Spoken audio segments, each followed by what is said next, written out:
I needed to make some adjustments to the routing for the single coil.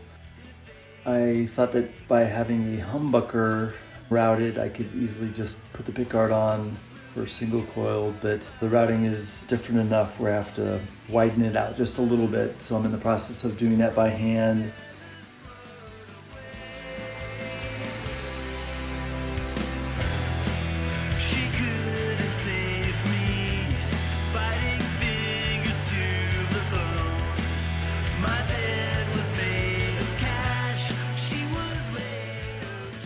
I'm actually sanding this part to be a little bit wider to kind of follow this space.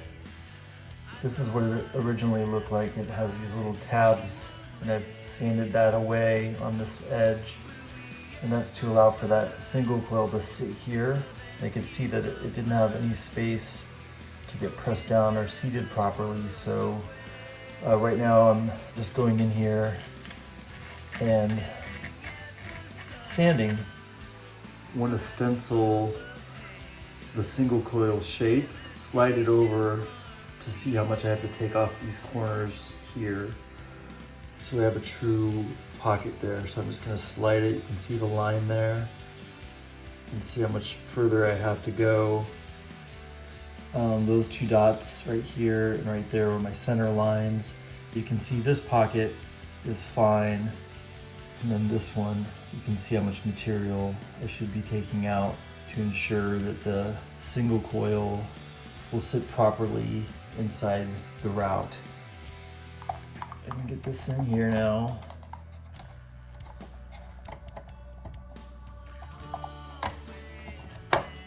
Okay. So you can see right here, if I push up, it's pretty much flush. I need to install the bridge inserts.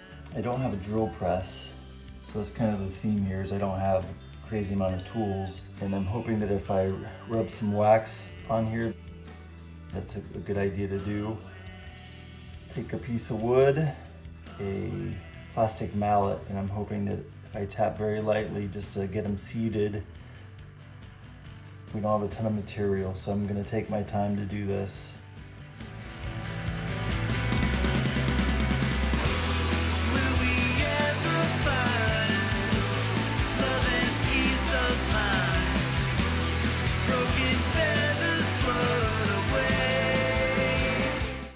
Of course, now that I've gotten this far, I didn't check the depth of the hole, so I'm just going to use this Allen wrench. It should be flush with it, so we got a ways to go here.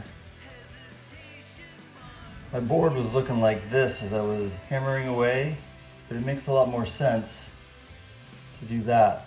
In fact, I got that one in with minimal damage to this. Not that I care, but it seems to not dent as easy on the ends, which I guess makes sense. The other thing is it keeps the hammer a lot further away from the surface of the guitar.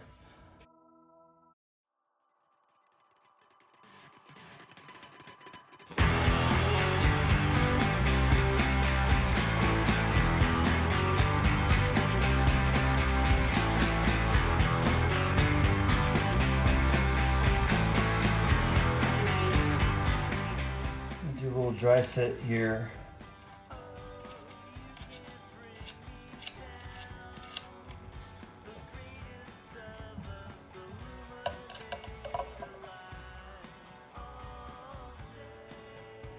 You may have noticed that I don't have an input jack where it traditionally would be.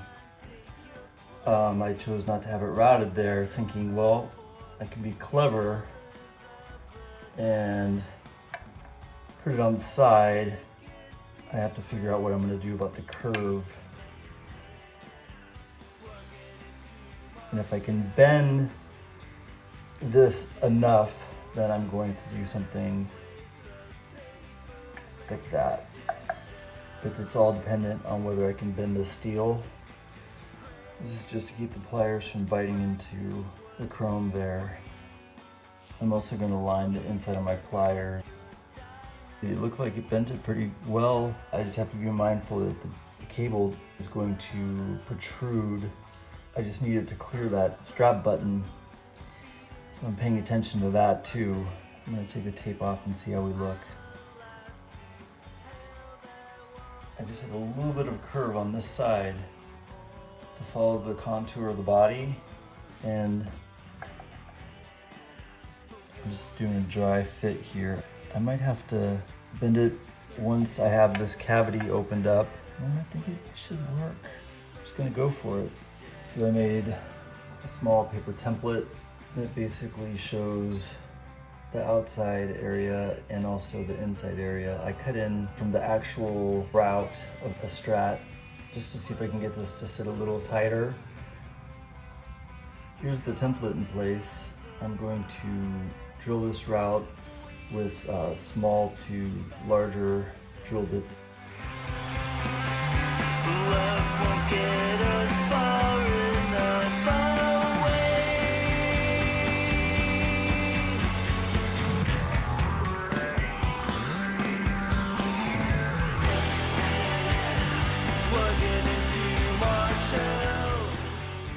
Going for that Swiss cheese look, I think it's time to go to a larger size.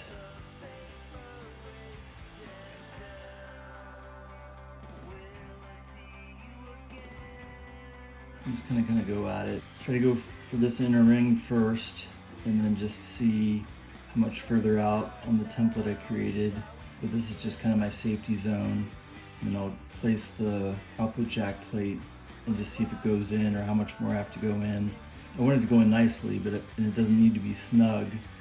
But I want to see if I can keep a little bit more of this wood. Okay, so here's the jack plate, and it's not following the curve of the back of the guitar the way I want it to. So I'm trying to bend in this area, but because it's all folded into this, it's almost near impossible. Initially, I was really treating this thing with kid gloves, trying to keep it pristine and everything, but the reality is it's just gonna be beat up. Practical relicking, that's what I'm gonna TM right there. Makes it a little less shiny, but makes it work. So I'm gonna continue with this little system here. Let's see, I'll give it a couple taps just to show you. So the idea is that I'm moving this thing around, even along the edge here, and hoping to give it a little bit more of a curve to fit on the back of the guitar. Oh, who's that? What's up, Madden? Hey, cat. You saw me chisel it, whittle it, drill it, and sand it. Well, I sanded it off camera, but anyway, so this is where I'm at with this piece. And I'm just gonna drop it in there, and with a lot of pounding, could probably do a little bit more. I'm gonna call that good. Fits on the template, follows the curve nicely. It didn't beat the crap out of it too bad.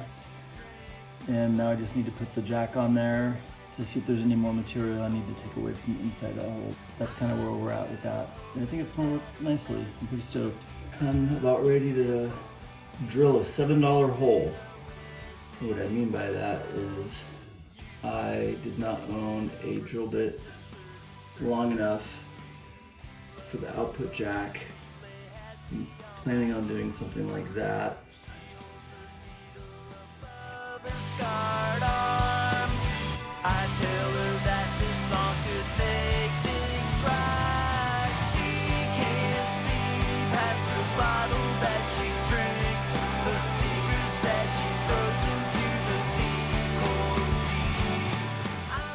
Here's my greasy dirt rock her dad look. So we're super close to painting, and I've already purchased Sumac 3-tone tobacco burst rattle cans of nitro.